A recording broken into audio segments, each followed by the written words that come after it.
Welcome everyone to the 2020 MATSOL Virtual Conference, the second day of it. I am Jason Fay, the Program and Member Engagement Coordinator at MATSOL, and welcome. So every year, over 1,200 MATSOL members gather for 4 days at our annual conference to share their expertise, experience, and insights as part of our mission to promote equity and excellence for English learners. This year, we can't be together in person, but are instead gathering here, virtually, to continue our professional learning. On behalf of the MATSOL Board of Directors and staff, we thank you for joining us and for your continued support of our students and families and of our colleagues in the field of English learner education. This year, instead of recognizing just one Teacher of the Year, we want to honor all of our teachers. In our member meetings since the pandemic began, we have heard from our educators about the creativity, innovation, dedication, and generosity of their work in meeting the needs of students and their families. We want to celebrate you. How are you making a difference with multilingual learners? Share your experiences. It's easy to join in our celebration. Just go to matsol.org to download the sign, fill it in, and take a selfie, and then upload to your favorite social media account with the MATSOL Educators hashtag. You can also submit a photo to us to post. Webinar controls, there are 3 main buttons and the audio settings. The chat will be disabled for this session, but it can be enabled if the presenters want it to be. And we can give you links through the chat as well. So if there are links to give out, please check the chat box. Please only use the raise hand button when asked to by the presenters. You can also lower your own hand. If you have a question, click on Q&A. If you see your question already asked, please click the thumbs up icon at the bottom left of the question. This will upvote it and give it priority. We are excited and grateful to have Molly and Vera here to present on building mathematical mindsets, foundational skills, and academic language through collaboration. Molly, Vera, I hand it over to you. Thank you so much. We're so excited. This is our first webinar that we've ever done, so we're really excited about this prospect. So I will share my screen so that you can follow along with our slides that we have created. So as Jason said, my name is Molly Malinowski. I am a first grade teacher at Lynch Elementary School in Winchester, Mass. And I am Vera Gore, an ELL teacher at Lynch Elementary School. So before we get started, we really want to get to know who you are. This will aid our instruction as we're moving forward in our presentation. So Jason, we would ask if you could pull up poll number 1, which is going to ask some questions about who everybody is in the room. So who are you, and have you heard of Math Workshop? So go ahead, and a poll box should have popped up.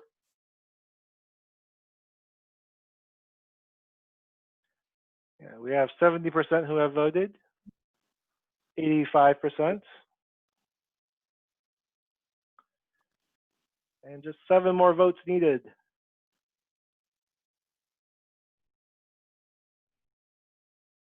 All right, we're at 92%. Would you like to close it? Yes. Okay, so it looks like there are 78%, 50 people here who are EL teachers. Looks like we have 14% who are classroom teachers, so about 9 of you. We have some administrators and 1 special education teacher. Most people have either heard of a Math Workshop or and don't use it or know nothing about it. So this experience should tell you a little bit about Math Workshop, but also give you some ideas as to how we can collaborate.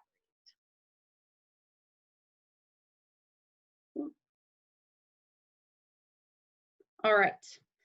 So our objectives for today are to build a common understanding of collaboration, to learn some research behind neuroplasticity and math fluency, and we'll also talk about Math Workshop and how we can use Math Workshop to differentiate, and then we'll also talk about some ways that we can collaborate. So as part of the agenda today, we just followed through with our introductions, and then we'll go into collaboration as our foundation. Vera will share some of her results of her survey that she had worked on while we were still in school.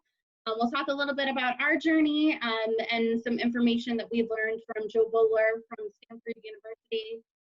We'll also talk about our workshop model. We'll give you some examples. We'll give you some ideas of some running records, some different fluency stations. We'll talk a little bit about performance-based assessments and the role of collaboration. And then we will have time for Q&A at the end. So if you have a lot of questions, feel free to type them in that box, and then towards the end, we'll answer those questions. I do want to mention that there is a Padlet that we are going to give you access to. Vera, I believe, is going to copy and paste the link into our chat so that you can access it. But this Padlet has a multitude of resources.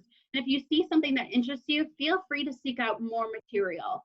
You know, we went through and we tried to figure out what was most important, what we found was most important that got us interested in collaboration in math.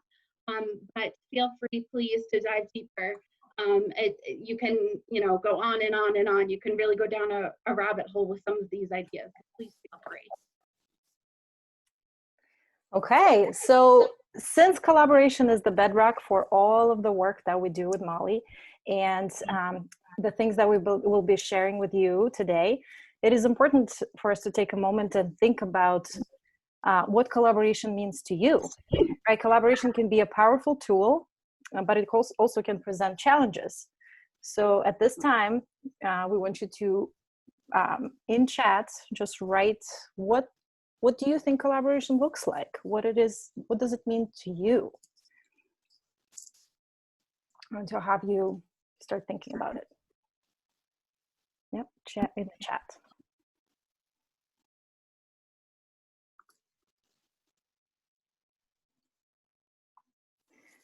Yeah, I can see sharing ideas and educational goals, co-planning, co-assessing, sharing resources, co-developing ideas, curriculum, having a common goal. I love that.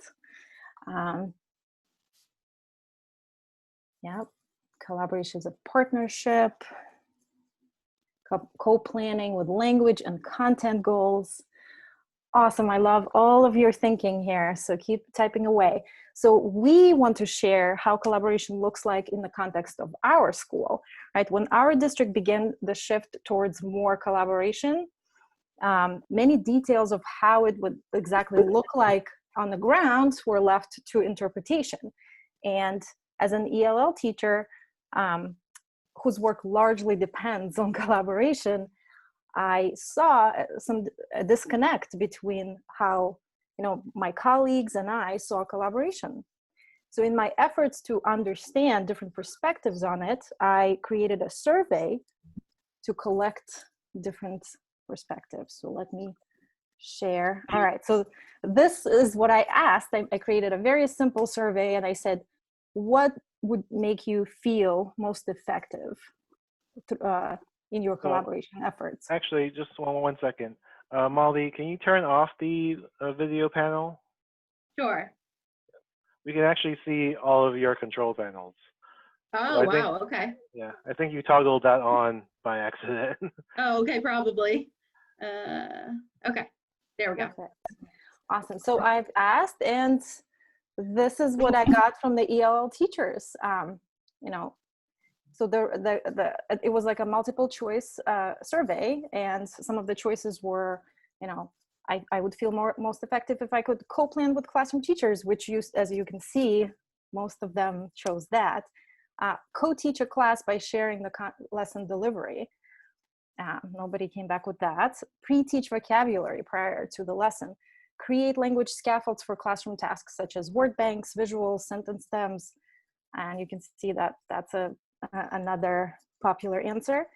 Suggest interactive strategies to increase the student talk and create language objectives for lessons. So that's what I got from the EL teachers, and now we can see what the classroom teachers has answered. Right, so this is the results look a little different. So still we have, a big chunk of classroom teachers wanting to co-plan. There is a big chunk of classroom teachers who want to co-teach classroom by sharing that lesson delivery. And then we have, classroom teachers wanting creating language scaffolds and pre-teaching vocabulary and creating language objectives. And there's a one teacher probably who said, yes, I'm welcoming any suggestions. So Molly, let's show the next slide. So looking at these results, we want to launch a new poll. So poll number 2, Jason, did anything surprise you? How does this survey represent your experience? Does it or not?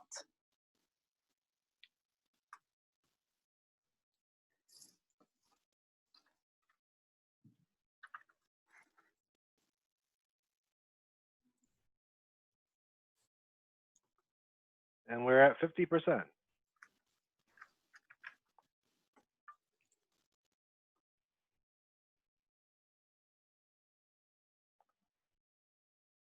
$75%.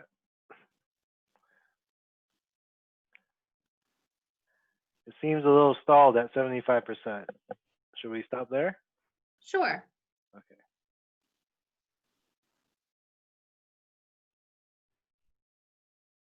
All right, so it seems that 48% of people said that this was surprising to them, and we had 52% who said no, it really wasn't surprising.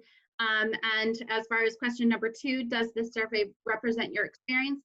We had 73% of people say that it does represent their experiences, and only 27% said no, it does not. How interesting.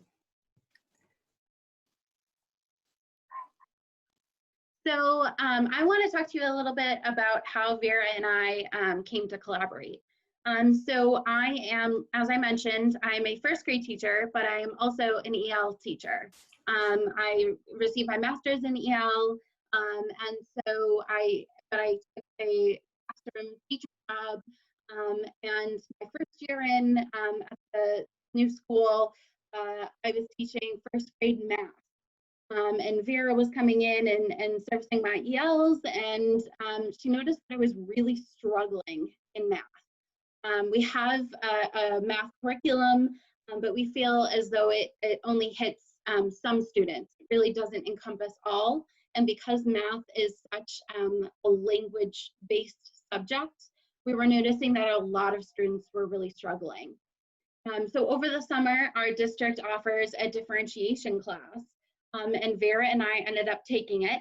And there we decided that we were going to really rethink the way that we were teaching math. So we did a bunch of summer learning. Vera took a course offered through Joe Bowler online. I was doing some research, and we decided that we were just going to start with one unit. We were going to think about one unit in first grade that we wanted to kind of fix or to change or add more to. So we did a lot of research on Joe Bowler, and as soon as we mentioned it to other first grade teachers at the school, they decided that they wanted to come in and be a part of it as well, which was really, really exciting. We had mentioned, we're going to start thinking about ways that we can, boost up our math and the way that we think about math and how students think about math. And we're also really lucky because we have a new math coach in our district as well, who really helped us and has been an integral part in us kind of taking on this collaboration work together. And then we started math planning Thursdays. So Thursday morning, Thursday afternoon, Vera and I would meet with some of the other first grade teachers, sometimes the math coach too, to start thinking about the big topics that we wanted to address, as well as how we could get there. And we also used Google Docs to plan, which made things extremely collaborative, because if I had to head to a meeting, you know, I would say, Vera, I'm going to put down some notes on our Google Doc. Let me know what you think. And so it's been a great way to continue our collaboration, even if we're not in person. All right, so here, as some of you might be wondering who Joe Bowler is. Hopefully some of you do know, but Joe Bowler is a great inspiration to us in math, because she gives us these big ideas. And first of all, first thing that she offered us is that research on neuroplasticity and showing us what that means for all students. Molly, should we play a little short 2-minute video? Here is some of the evidence that has stunned scientists in recent years and made them realize that everyone's brains can grow and change at any time. Taxi drivers in London have to learn 20,000 streets and 25,000 landmarks in London before they become qualified. They study for 2 to 4 years, and at the end of that time they take a test which is just simply called the knowledge. When they've finished their training, scientists have found that the hippocampus in their brain is bigger. And the hippocampus is the area of the brain that's specialized in acquiring and using spatial information. When they retire from being a taxi driver, their hippocampus shrinks back down. That's how flexible the brain is. Scientists took a group of people who could not juggle and split them in half. With one group, they really encouraged them to practice, also showing them some good ways to practice. Not surprisingly, the group that practiced learned to juggle and the other group didn't. But the practice group also had significant brain changes. They grew the seeing and movement areas of their brains, and they developed more ability.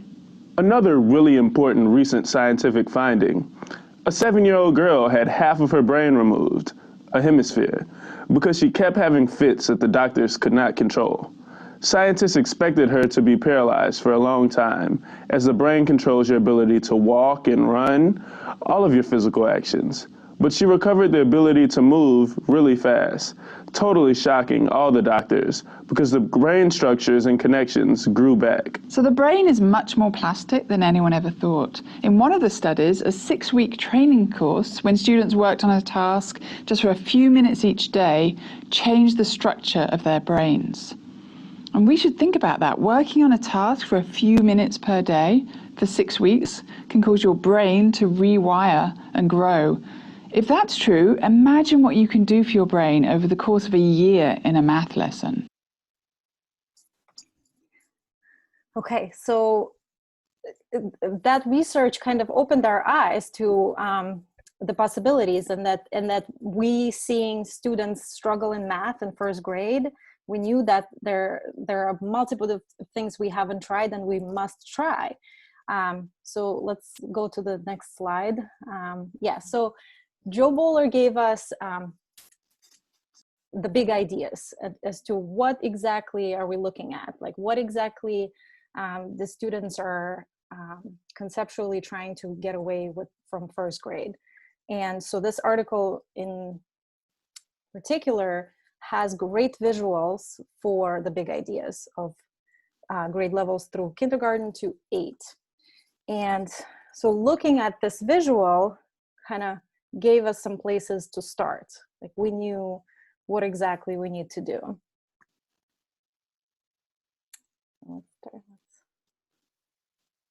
So we are going to talk a little bit about what our workshop model looks like.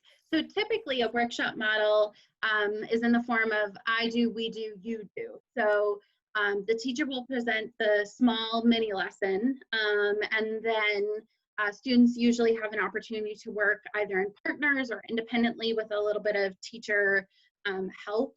And then students go off and do something by themselves with teacher just kind of checking in. And so that's the typical workshop model. In math, we decided, we kind of played around with how we wanted our workshop to look like. And for the middle of it, we kind of found our groove. And Monday through Thursday, we would start off with a mini lesson, and then students would go into some partner work. and then they would go into stations, which could be guided by a teacher or independent. So those stations would rotate. So Monday you would have a group of students going to one station, and then the next day they would go to a different station.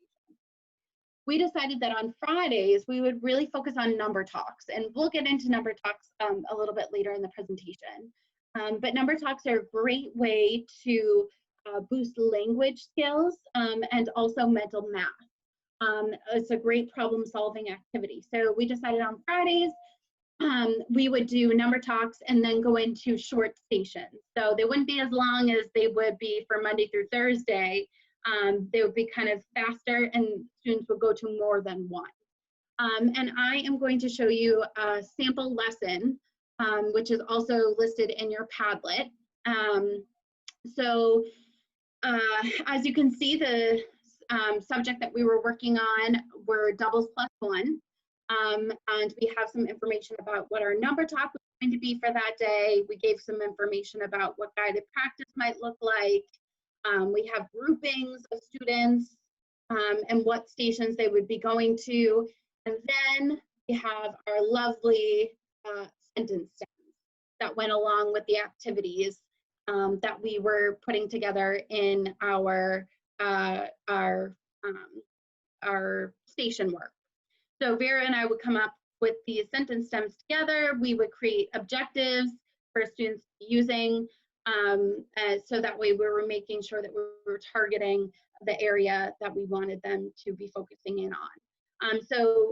Like I mentioned, it's in your Padlet, so you can refer back to that a little bit later on. But that is how we use Google Docs to kind of communicate with each other and come up with our plan for the week. Yes, Google Docs are magical. We really had all the questions that we still had. It was all of our thinking was captured there, and we could see each other's thoughts without actually physically seeing each other face to face. So one part of the workshop that is really exciting for me as an ELL teacher are these number talks. And that idea is not new. You can research it. There's videos on YouTube about teachers doing it, and they can take many variations.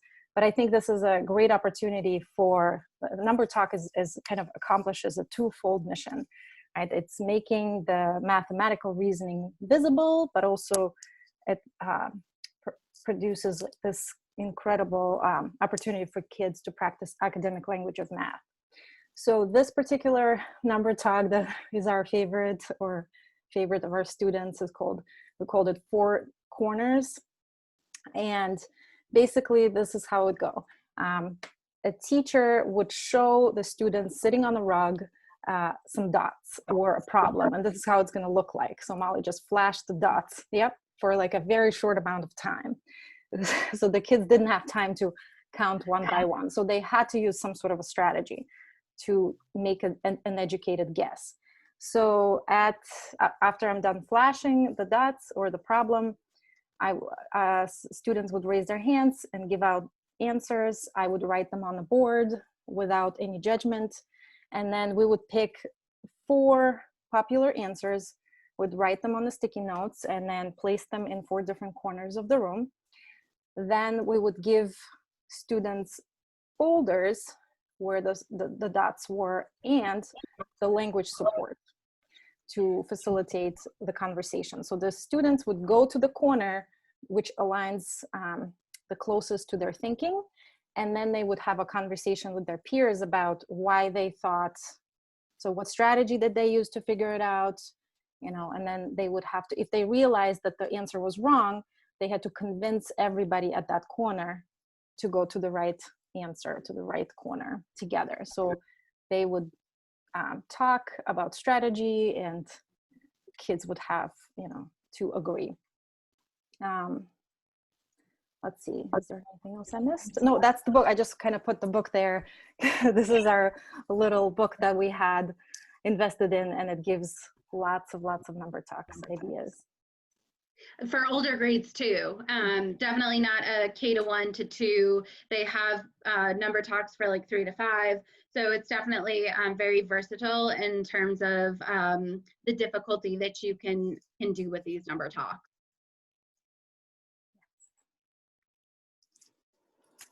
Okay, performance-based assessment. And at this time, before I start talking about performance-based assessments, we would like to take another poll to see how familiar people are in the audience with that.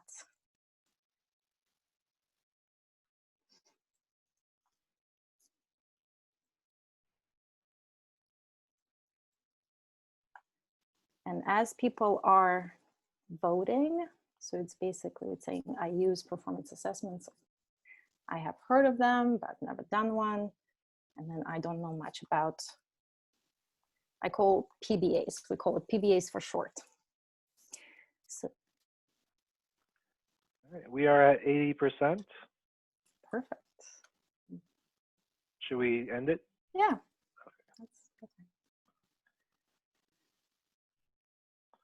All right, so it looks like 52% of you use performance-based assessments. 32% or 20 people have heard of performance-based assessments but have never done one, and 16% or 10 have never done one and they don't know much about it. All right, so we have a very mixed audience. So I would say that PBA for me is an authentic, engaging task in which the students can demonstrate the concepts they've learned. In our example of PBA we'll share with you, we gave the students a scenario where they had to take on the roles of fishermen and berry pickers, use their knowledge of organizing and counting quantities to make a fair trade. So as you that big idea of a first aid is organizing to count. We've created that need for them to practice this big idea. The PBAs are rich in productive language. When the students have to explain their thinking, they have to go back and forth to try to understand each other and complete the task. So in our fair trade PBA, we not only wanted our students to experience the need to organize their items in order to count them, but also created the need for the students to produce the language. So our PBA assessment, I'll just show you very quickly. We put it on our Padlet, so you'll be able to actually read through it and look at it. Maybe it's something that you want to use in your classroom, or maybe it gives you a good idea about something that you can try. Our district is very new to this, so this was really the first year that we were trying to work on these performance-based assessments, and they can be kind of tricky and confusing. So definitely feel free to check out ours and let us know if you have any questions on those as well. So running records have been one of the most amazing discoveries in my eyes that has really helped us inform our teaching. So basically, running records were something that we learned about from Dr. Nikki Newton. She's another mathematician and education extraordinaire. And she's really taught us a lot about math and how students learn math and ways that we can be teaching them. So she said that memorization happens in a vacuum. It's an isolated experience, and that's not really how we remember facts. I mean, if we think about reciting the Pledge of Allegiance, we've memorized it, but have we really slowed down to understand what it means? We know the words, but do we know what it means? So running records are a great way to assess fluency. And it really shows how students are arriving at their solutions or how they're thinking or feeling about math. And it really celebrates the process of thought, and it kind of takes away that emphasis on speed. I know that time tests are something that people go back and forth on, and running records do assess fluency, how fast students are arriving at answers, but it's not everything.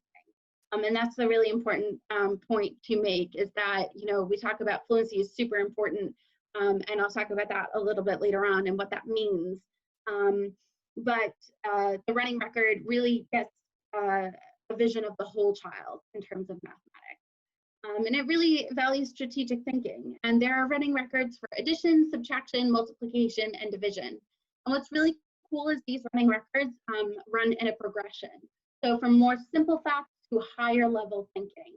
You can really tell where a student kind of falls down and where they might need a little bit more practice and higher level thinking. So as I was mentioning, we started to use running records this year, and we started out with addition as a first grade.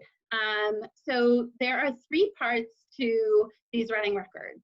There's the fluency piece, which is answer the fact and you know, try and do it as fast as you can, and we'll take note of how fast you're able to do it and if you got it right.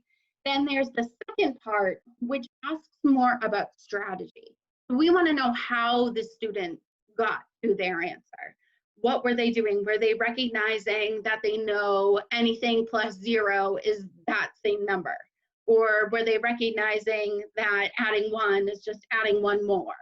Or do they know how to make a 10 from 2 big numbers in order to add more easily? So we're really getting the strategy feeling at that point.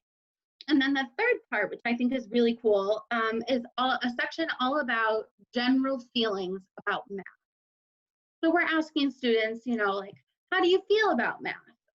What is difficult for you in math? What do you do when you come across something that's difficult? So those 3 parts make up the whole running record. And they take about 10 minutes to do the whole thing. I'd say like 10 to 15. So normally that would be something that Vera or I would do with a student one at a time, while other students were at stations. The best example that I can give is that I had an ELL student in my room, and we placed him as not having many skills. Like during number talks, he couldn't quite explain things. He seemed to be really confused. And so we were concerned that, you know, he didn't quite have a good number sense. Vera did the addition running record on him, and we learned that he actually has much higher level thinking skills and abilities than we ever imagined. So it goes to show you, you know, someone who is EL who may actually understand but can't get the language out. It just goes to show that these running records are so important, because you can get a lot of really amazing data through these records. And I do want to let you know that all of the running record templates, so the addition, subtraction, multiplication, and division, all of them are PDF'd in our Padlet. So you can take a look at those as well. So this is a visual representation of the running records. So Vera just put together a little bit of a data sheet so that way we can easily see how students are doing just by glancing at it. You can tell that that student that I was talking about earlier, who, you know, we didn't think he had a lot of understanding of numbers, he did really well. He was automatic in the easier facts. And for the harder ones, he actually was pretty quick too, and he was able to explain how we got there. And we had little room for a little bit of notes. So we talk about the fact that, you know, we recognize he knows that he needs to start from a bigger number when he's counting on. So this is just a little way that you can kind of organize your data if you choose to do a running record. But it's a great way to kind of keep track. And then, you know, as you can see, we have date 1, date 2, and date 3. You could administer these multiple times a year just to kind of check in and see where students are. So now we'll talk a little bit about fluency. Dr. Nikki Newton says that fluency is a 4-legged stool. You need all of the legs in order to build fluency. And everything you do for activities, they need to address these 4 components: flexibility, efficiency, accuracy, and automaticity. So how fast are they getting the answer? Are they getting the answer right? Are they doing it in the most efficient way? And are they able to manipulate numbers? This is one of my favorite parts about fluency that comes from Dr. Nikki Newton. She says, in literacy, we don't expect it. Not everyone reads H-level books on the same day. And I think this is really important to think about. You know, we have running records that we do in reading, and we have benchmark goals, and you know, we know that students are going to come in at various reading levels, but we don't always expect that in math, and I think we should. You know, we can't say that all students are going to come in at the same level. And so Dr. Nikki Newton talks about how she thinks we should do this in a developmentally appropriate way and give everybody a chance to learn and grow in their zone of proximal development. So, you know, I just think it's a really important thing to put out there. We do all these things with literacy, and rightly so, but we should also think about doing that for students in math as well. One other thing that I wanted to mention about our workstations is that we have found a lot of different games, stations, things like that to work on fluency. So all of these are in your Padlet, and I just want to kind of show you really quickly. It's in your fluency workstations column. And so we found a game called Math Towers. And Math Towers is essentially you take cups, like little Dixie cups, and you write the fact that you want the student to know on the cup. And then in order for the students to stack the cup, they need to get the answer correct. So you can do this, you know, in partnerships or in small groups, and you can have students hold each other accountable too. And you can either write the answer on the inside, or you can just have students kind of be the person to kind of say, wait, I don't think that's right, let's redo that. You can also do a lot of things with popsicle sticks. I get like the tongue depressor ones online from Amazon. They're cheap, and you got like 500 of them. And you can do things like true and false. So you could give like an addition, subtraction, multiplication, division sentence and have them sort between what's true and what's false. You can have them sort by strategy. So, oh, this is a doubles fact. Oh, this is a doubles plus one fact. Or, oh, this is adding 0 or adding 1. So we could have students sort it that way. We've also found that board games are really great. They, you know, keep up students' engagement, and students are also able to learn a lot from them. There's also a game called Albert's Insomnia, which is a type of card game that I would highly recommend you check out, because you can do it at a lower level, or you can differentiate it for higher level students as well. One of Nikki Newton's things that she talks about is how card games and dice are really all that you need, because you can do a bunch of different activities using just card games and dice. So that might be something that you want to think about and invest in. There's also a game called Tiny Polka Dots, which is also a very differentiated game. You can play a lot of different games just using this one little box. And you can also remake board games. So Vera this year took Candyland and she completely remade it.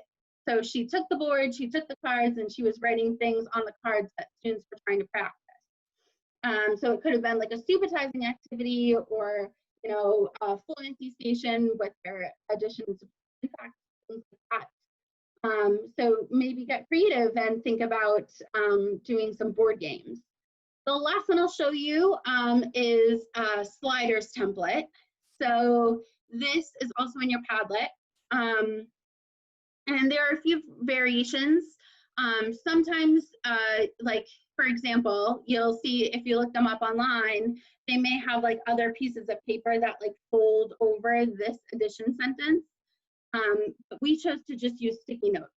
So what would happen, the students would write a fact in here, and then they would take sticky notes and cover up one of the numbers and have the other students answer them. So it's a great way to kind of keep everybody engaged and practicing. So all of those ideas are on the Padlet, that way you can refer back to them as well. All right. Yes, So, I realized how much information we just I know, there was so much. narrated, lots of things that came from that shared goal that we had. Somebody mentioned in the chat, right? Collaboration is about having a shared goal, and our shared goal was to not leave any children behind in math, even though some of them couldn't use their language to show it. We found some ways to, the running records really could show us what the students know, and put the language aside. So we could, at this time, probably, you want to, if you'd like, you can write any takeaways or any questions you have. Okay, so this is a great, Beth, I'm not quite sure about sharing the video of the presentation. I believe Jason would have the answer to that. I believe they're recording it, but I'm not 100% sure. Yes, we are recording it, and it will be uploaded at the end of the conference. Awesome, thank you so much. So the question of how do you fit curriculum and the program in that your school uses? It's a great question, because we definitely didn't abandon the program that we have currently at the school.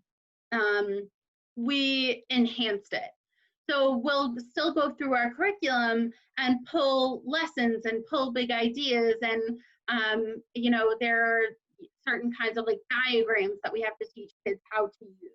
We definitely make sure that we're going back to our curriculum and making sure that we're still teaching the students what they need to be taught in order to move on to the next grade.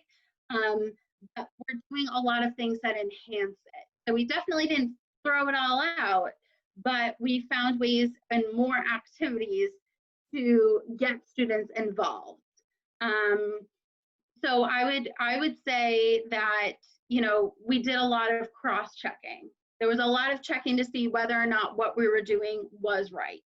And then we checked in to make sure that we taught the specific things that we needed to teach.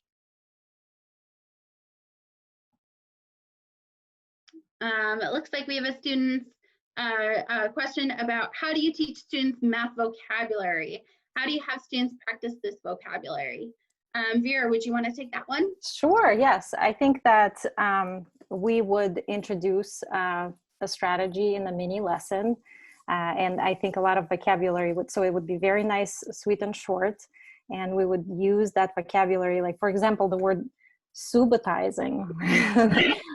So not our EL, not EL students also didn't know what it means. So having that meta language to talk about the strategies, we taught everybody that. And then we would, in the guided practice, we would practice talking about it. And the next day, and then in the weeks after that, we would come back to the same, because the kids would bring up those strategies, we would name them. We would say, you know, such and such student just used X strategy. So I think that the language of strategies was woven throughout. I don't think we didn't pull the kids aside and we didn't teach them anything separately. It was all very visually done. We had, you know, visuals for them to have with the vocabulary. And we found too, for example, like the vocabulary word equals. That is a huge concept for first grade. That is a concept that is very difficult for them to grasp. And so we try to do a lot of hands-on activities and activities that students could connect to. So if I want, if I have 5 cookies and Vera has 5 brownies, is that a fair trade? Is that what equal means?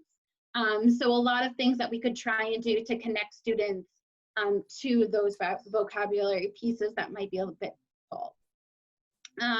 You should be able to access the Padlet for the webinar from the link that was sent in the chat.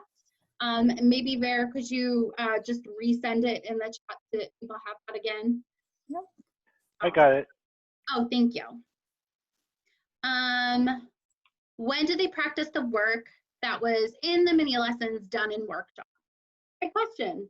So in terms of practicing the work that's in the mini lessons, so we first have the mini lesson, the thing that we're, you know, trying to get students to learn.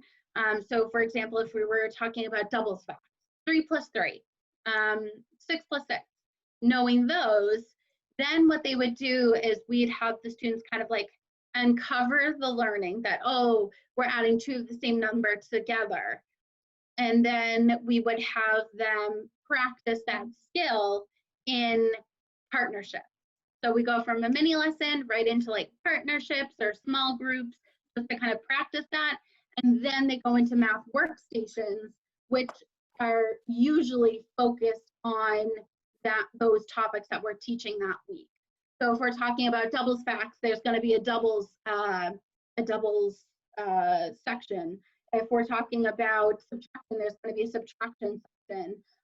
So you can really make what's great about the workshop is you can really make it what you want. So if you want students to be practicing a certain skill, or if you need to check in with a group of students, you can make that happen. We have a question from Rachel that says, how has your thinking about teaching language changed, Molly, with this collaboration with Vera? And the reverse for Vera, how has your thinking about teaching math changed given the work you have done together? So I would say that it has really, I mean, I come from an ELL background. My master's is in ELL, and I did teach in an ELL classroom prior to taking this job. So I knew it was really important, but I guess I didn't realize until diving so deeply into math how important it is, not just for ELLs, but for all students, for special ed students, for mainstream students. Math can be a difficult concept. And so I think I was kind of just pushing math on their throats before, and now I've realized I really need to take a step back and really think about how I can teach things more concretely before I move to the abstract language. Yes, and I would say that for me, you know, as an ELL teacher, my dream always is to have the kids talking and having their thinking visible as much as possible, and having these opportunities to interact. And I feel like, you know, if you just take a basic curriculum, it kind of goes like this. It's like a mini lesson taught by a teacher, and then they go practice it in a worksheet, in their math journal. And that's not enough for my kids to speak the language. And so it would just be me, and they need those peer models. So I feel like the workshop for me, I can't separate language from content almost. Like you have to be invested in it, and kind of understand, you know, what the kids are going through.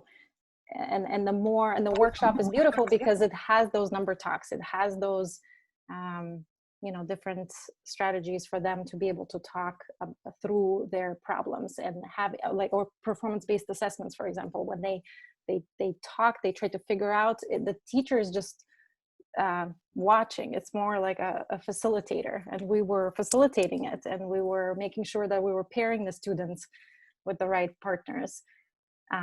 But also we knew their levels, and we knew where their math concepts fell apart because of those running records.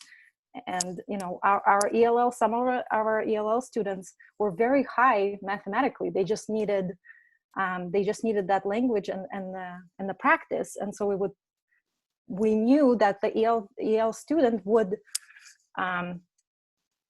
almost teach a kid who is not EL the math concept, but would get that benefit of the language while trying to talk to the peer. We have a couple of students, a couple of questions about whether or not the Padlet will be open.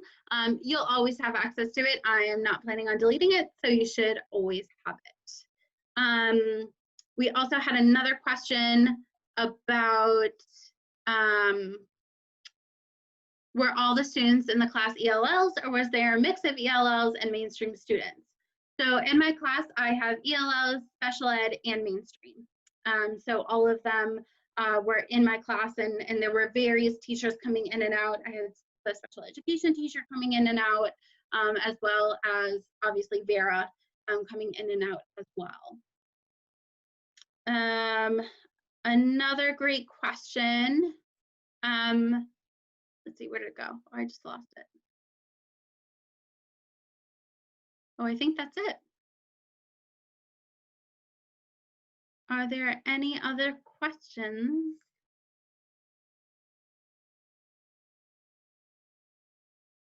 You're very welcome for the Padlet. We're glad we can give you something. We wanted to make sure that, you know, we could give you all things to take back with you. So, and I couldn't say enough about Vera being a team member with me. No, and I also, you know, I really appreciate that we did find that common goal, and we worked really hard to try to figure out, because we didn't have any answers. We knew how it should look like. We knew that the research on neuroplasticity was telling us all kids should do great. We need to make sure nobody falls behind in first grade.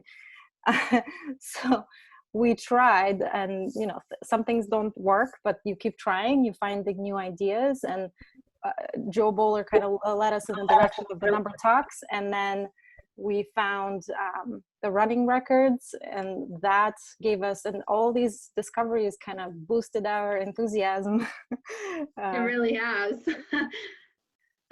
Oh, somebody has a question about online models right now. Good question. So honestly, I am not replicating the workshop model. We're doing, our district is really doing new learning, but it doesn't have to be all online. So what I'm doing is with the students that I'm meeting with, either in small group or something like that, we are playing math games. So I've tried to find some like math games online that we can do, and that has been really helpful, just to kind of keep it going. We're still giving, you know, assignments during the week, menu planning, but we are not necessarily doing the workshop model through online. So I don't quite know how that's going to look for next year either. So we're kind of up in the air about that. But we definitely have been trying to do games and things like that to keep students engaged, but also continuing to practice those math.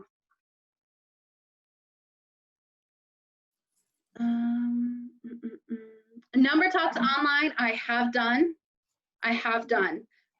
So I just take the doc formation, I put it up at the screen, and then I pull it down, and then the student and I talk together. There's also a website called Flat, I believe, and that's a great resource. It's kind of like a number talk type thing, but that would be something maybe you might want to check out. And they have it for various levels. And I have a question that says, how would this material be adaptable to a class of all ELLs in 9th and 10th grade? Vera, would you like to take that one? Sure. I think that the number talks is a perfect place to start. And also I think, you know, if we're talking about math in particular, you want to know where they are. And I don't know how many SLIFE students you have, so you would want to know where exactly they're falling apart with their addition, subtraction, multiplication, division, because those are the basic ones. And those running records really break down, they pinpoint exactly where the student starts to kind of fall apart, and not retrieve those facts, or not use the strategies. And then you can group the kids, but I feel like then you can introduce the strategy and say, okay, this is, because it doesn't have to be dots, it could be problems, it could be equations, and then take it from there. You literally don't need to talk. If you start, you try, the kids will do all the talking. They will reason about it, and you just let them. So I think, yeah, try research number talks, look them up on YouTube, and give it a try.